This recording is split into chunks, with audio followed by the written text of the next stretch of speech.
আমারও তো মনে চায় যে স্বামী সংসার নিয়ে থাকতে। প্রতিটা মেয়েরই স্বপ্ন স্বামী সংসার নিয়ে থাকা।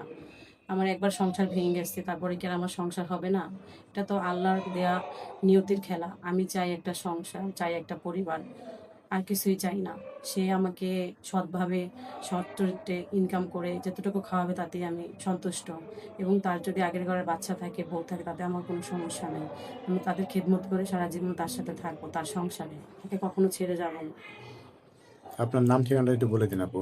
আমার নাম হচ্ছে রূপা ইসলাম, বয়স ২৬। আমি আসছি শরীয়তপুর জাজিরা থেকে। মূলত আপনাদের মাধ্যমে আমি একটা মনের মানুষ পেয়ে তার সাথে সারা জীবন সংসার করবো। মূলত আসছি এখানে বিয়ে শাদী করার জন্য। আপনার সাথে যোগাযোগ করবে কিভাবে আপু? আপনাদের মাধ্যমে। সুপ্রিয় দর্শক, আপনারা যারা দেশে এবং দেশের বাইরে থেকে এই মুহূর্তে ভিডিওটি দেখছেন, স্ক্রিনে দেওয়া যে নাম্বারটি রয়েছে এই নাম্বারে ইমো এবং হোয়াটসঅ্যাপ দুটোই আছে। আপনারা যদি কেউ এই আপত্তির দায়িত্ব নিতে চান তাহলে একটি স্ক্রিনশট পাঠিয়ে দিবেন। আমরা আপুটির সাথে কথাবার্তা বলিয়ে দেবো, যোগাযোগ করিয়ে দেবো। অযথা কেউ ফোন কল করবেন না। ভালো থাকবেন। আসসালামু আলাইকুম।